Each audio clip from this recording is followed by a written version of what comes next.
प्रिय विद्यार्थियों, आज हम चतुर्थ प्रश्न पत्र निबंध, नाटक और आलोचना के अंतर्गत शुक्ल जी के निबंध व्यक्ति प्रधान हैं या विषय प्रधान, इस पर चिंतन मनन करेंगे, इस पर चर्चा करेंगे।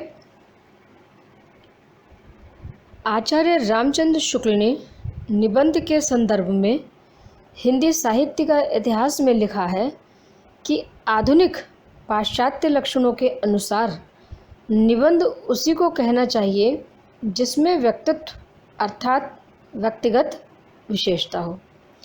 बाद में वे व्यक्तित्व अथवा व्यक्तिगत विशेषता को स्पष्ट करते हुए लिखते हैं कि व्यक्तिगत विशेषता का यह मतलब नहीं कि उसके प्रदर्शन के लिए विचारों की श्रृंखला रखी ही ना जाए या जानबूझकर जगह जगह से तोड़ दी जाए। भावों की विचित्रता दिखाने के लिए ऐसी अर्थ योजना रखी जाए जो उनकी अनुभूति से प्रकृत या लोकमान्य स्वरूप से कोई संबंध ही न रखे अथवा भाषा से सर्कस वालों की सी हरकतें या हठयोगियों के से आसन कराए जाएं, जिनका लक्ष्य तमाशा देखने के सिवा और कुछ न हो। चिंतामणि भाग 1 के निबंध विचारात्मक हैं। इसका अर्थ यह हुआ कि इनमें किन्हीं विषयों के बारे में शुक्ल जी के विचार प्रस्तुत हुए हैं। इस तरह तो चिंतामणि को विषय प्रधान कहा जाना चाहिए, पर शुक्ल जी ने स्वयं ही निवेदन शीर्षक देकर चिंतामणि की भूमिका में लिखा है कि इस बात का निर्णय मैं विज्ञ पाठकों पर ही छोड़ता हूँ कि ये निबंध विषय प्रधान है या व्यक्ति प्रधान। अब देखेंगे कि चिंतामणि विषय प्रधान निबंधों का संग्रह है। चिंतामणि विचारात्मक निबंधों का संग्रह है, ऐसा स्वयं शुक्ल जी ने घोषित किया है। विचारात्मक निबंधों का स्वस्थ श्रेष्ठ स्वरूप वहीं देखने को मिलता है जहां निबंध के एक एक पैराग्राफ में विचार दबा दबा कर कसे गए हों और एक एक वाक्य किसी संबद्ध विचार खंड के लिए हों। स्पष्टतः विचार किसी विषय से ही संबद्ध होंगे। चिंतामणि के निबंध भाव या मनोविकारों से संबद्ध हैं तथा कुछ निबंध समीक्षात्मक हैं। उन्होंने इन निबंधों में भाव या मनोविकार, मनोवैज्ञानिक तथ्य, धर्म का स्वरूप, वर्तमान स्थिति, चिरंतन सत्य, काव्य का स्वरूप, काव्य सिद्धांत आदि के विषय में अपने विचारों को प्रस्तुत किया है। शुक्ल जी ने इन विषयों का निरूपण, विश्लेषण, गहन चिंतन मनन, बौद्धिक स्पष्टता, सूक्ष्म विवेचन शक्ति आदि के द्वारा किया है। उनके मौलिक चिंतन, विचारों की सघनता, सुसंबद्धता और विषय प्रतिपादन की गहनता का द्योतक एक उदाहरण हम यहाँ देख सकते हैं। शील या धर्म से समाज की स्थिति, प्रतिभा से रंजन और साधन संपत्ति से शील साधन और प्रतिभा विकास दोनों की संभावना है। श्रद्धे समाज की स्थिति या सुख का विधान करता है और समाज उसकी स्थिति और सुख का विधान करता है। डॉक्टर कृष्णदेव शर्मा लिखते हैं कि विषय के इस प्रकार के पूर्ण और सुसंबद्ध प्रतिपादन तथा संगठित विचार परंपरा की अभिव्यक्ति देखकर यह प्रश्न सामने आता है कि क्या उनके निबंधों को विषय प्रधान माना जाए यदि निबंध में गठी हुई विचार परंपरा और विषय का सर्वांगपूर्ण तथा स्पष्ट विश्लेषण प्रधान प्रतिपादन होगा तो निबंध को विषय प्रधान ही कहा जाएगा। अब हम देखेंगे कि चिंतामणि में व्यक्तित्व निरूपण अर्थात व्यक्ति प्रधान निबंध।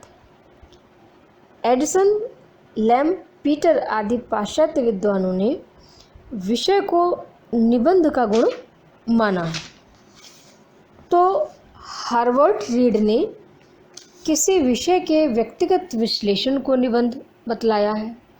शुक्ल जी ने भी निबंध में व्यक्तित्व की विशिष्टता को स्वीकार किया है। वे लिखते हैं, काव्य समीक्षा के अतिरिक्त और प्रकार के विचारात्मक निबंध साहित्य कोटि में ही आते हैं, जिनमें बुद्धि के अनुसंधान क्रम या विवाद परंपरा के द्वारा ग्रहित अर्थों व तथ्यों के साथ लेखक के व्यक्तित्व, वाक् वैचित्र्य तथा उसके हृदय के भाव या प्रवृत्तियाँ पूरी पूरी झलकती हैं। व्यक्तिगत वाक् वैचित्र्य और हृदयस्थ भावों या प्रवृत्तियों की झलक से शुक्ल जी का आशय व्यक्तित्व की छाप से है। उनके व्यक्तित्व की छाप चिंतामणि के प्राय सभी निबंधों में देखने को मिल जाती है। सामान्यतः शुक्ल जी का व्यक्तित्व निम्नलिखित 5 रूपों में उनमें देखा जा सकता है। पहला है सामाजिक बुराइयों के प्रति व्यंग्यात्मक प्रतिक्रिया में। शुक्ल जी ने अनेक निबंधों में सामाजिक बुराइयों और दुष्कर्मियों पर व्यंग्यात्मक टिप्पणियाँ की हैं। यथा उत्साह नामक निबंध में वे लिखते हैं, श्री कृष्ण ने कर्म मार्ग में फलासक्ति की प्रबलता हटाने का बहुत ही स्पष्ट उपदेश दिया, पर उनके समझाने पर भी भारतवासी इस वासना से ग्रस्त होकर कर्म से तो उदास हो बैठे और फल के इतने पीछे पड़े कि गर्मी में ब्राह्मण को एक पेठा देकर पुत्र की आशा करने लगे। 4 आने रोज का अनुष्ठान करा के व्यापार में लाभ, शत्रु पर विजय, रोग से मुक्ति, धन धान्य की वृद्धि तथा और भी न जाने क्या क्या चाहने लगे। व्यक्तिगत रुचि को अव्यक्ति। विषय प्रधान निबंधों में भी शुक्ल जी ने अपनी व्यक्तिगत राय को व्यक्त किया है। वे लोक आदर्श के पुजारी हैं। लोभ और प्रीति के संबंध में अपने निजी विचार वे इस प्रकार व्यक्त करते हैं, जब तक यह व्यापारों उन्माद दूर न होगा तब तक इस पृथ्वी पर सुख शांति न होगी। दूर वह अवश्य होगा। शास्त्र धर्म की संसार में एक बार फिर प्रतिष्ठा होगी। चोरी का बदला डकैती से लिया जाएगा। निजी घटना, प्रसंगों और संस्मरण की अभिव्यक्ति। अपने अनेक निबंधों में शुक्ल जी ने प्रसंग आने पर निजी जीवन की घटनाओं, संस्मरणों आदि को अंकित किया है, जो निबंधों को व्यक्ति प्रधान सिद्ध करते हैं। यथा क्रोध नामक निबंध में वे लिखते हैं, एक बार मैंने देखा कि एक ब्राह्मण देवता चूल्हा फूंकते फूंकते थक गए। जब आग न जली तब उस पर क्रोध करके चूल्हे में पानी डाल किनारे हो गए। आत्मकथात्मक शैली में व्यक्तित्व की छाप। शुक्ल जी विषय का प्रतिपादन करते करते कभी कभी मैं शैली ग्रहण कर लेते हैं, जिससे निबंध का स्वरूप व्यक्ति प्रधान प्रतीत होने लगता है। उदाहरणार्थ, श्रद्धा भक्ति नामक निबंध में वे लिखते हैं, एक दिन मैं काशी की एक गली से जा रहा था। एक ठठेरे की दुकान पर कुछ परदेसी यात्री किसी बर्तन का मोलभाव कर रहे थे और कह रहे थे कि इतना नहीं, इतना ले लो।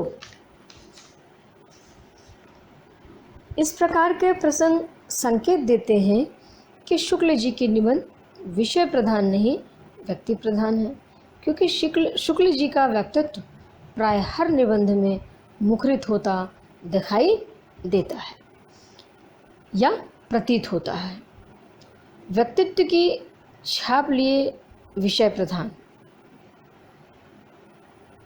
निष्कर्ष रूप में हम ये कह सकते हैं कि बेकन ने कहा है कि शैली ही व्यक्तित्व है।